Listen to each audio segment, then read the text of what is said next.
আসসালামু আলাইকুম। আজকে যে বিষয়টি নিয়ে আলোচনা করব সেটা হচ্ছে যে রিফিউজি স্ট্যাটাসে যারা আছেন কিংবা অ্যাসাইলাম সিকার পরে যারা রিফিউজি স্ট্যাটাস গ্রান্টেড হয়ে থাকেন বা প্রোটেকশন গ্রান্টেড হয়ে থাকেন তাদের জন্য তো কারেন্ট যে রুলসটা সেটা হচ্ছে যে ফ্যামিলি রিউনিয়নের যে রুলসটা আছে যে তাদের যদি এদেশে আসার আগে যদি তাদের ম্যারেজ থেকে তো স্পাউস থেকে থাকে এবং আন্ডার চিলড্রেন থাকে তারা কিন্তু ফ্যামিলি রিউনিয়নের মাধ্যমে স্টেট হয়ে তারা এসে তার সঙ্গে কিন্তু জয়েন করতে পারে।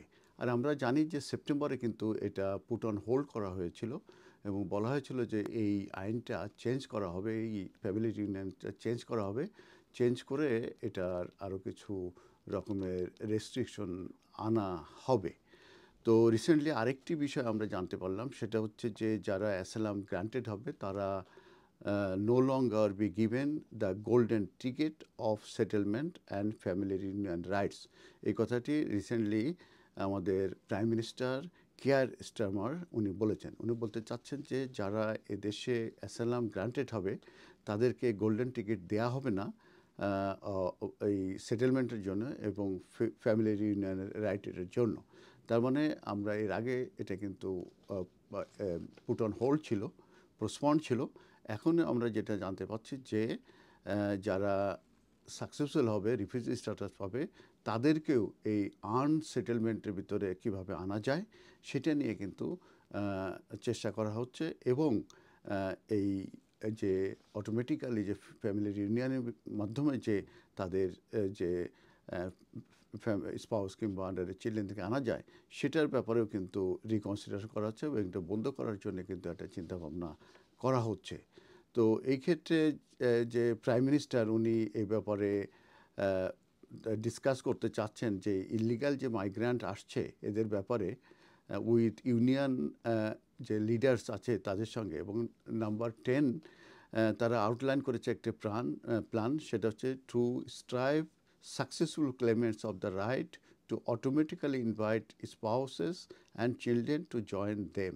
অটোমেটিক্যালি যে তাদের চিলড্রেন এবং স্পাউস যে জয়েন করতে পারে এটাকে স্ট্রাইভ করার জন্যে কিন্তু উনি তাদের সঙ্গে ইউরোপিয়ান যে লিডার্স তাদের সঙ্গে উনি কিন্তু আলোচনা করার একটা প্ল্যান করেছেন।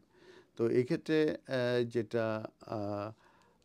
আমরা আমি বলেছি যে আন্ডার কারেন্ট রুলস অনুযায়ী কিন্তু সাকসেসফুল অ্যাসাইলাম সিকার তারা কিন্তু রাইট রয়ে গেছে to invite family members to join them এবং settle in the United Kingdom.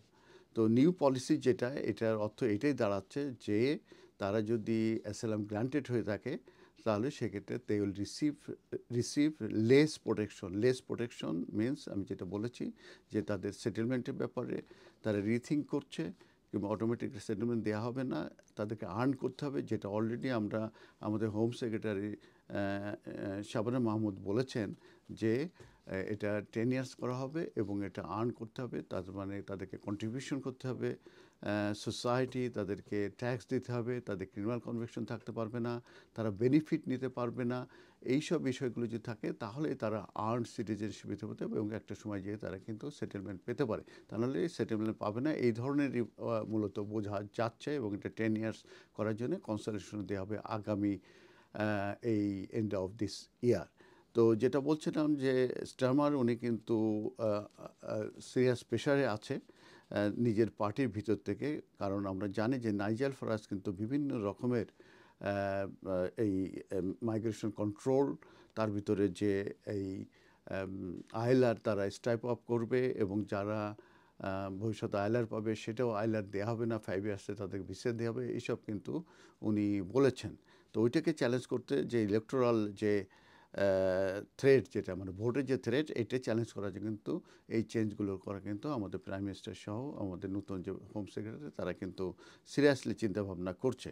তো এই আমরা জানি যে settlement it must be contributory based এবং তাদেরকে ট্যাক্স পে করা সহ অন্য যে পয়েন্টগুলো সেগুলো কিন্তু বলা হচ্ছে। তার ভিতরে এটাও বলা হচ্ছে যে ইউকে কিন্তু ওয়েলকামিং করছে জেনুইন যারা রিফিউজি আছে তাদের আসার ব্যাপারে এবং তাদেরকে প্রোটেকশন দেওয়ার ব্যাপারে।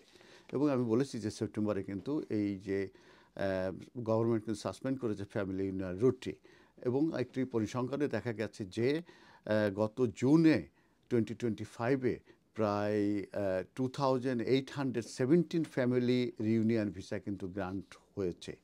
তো ইন কনক্লুশন আমি বলবো যে রিফিউজিদের জন্য এটা আরেকটা ধরনের ব্লো, যে তাদের ফ্যামিলি রিউনিয়ন এই মুহূর্তে সাসপেন্ডেড আছে।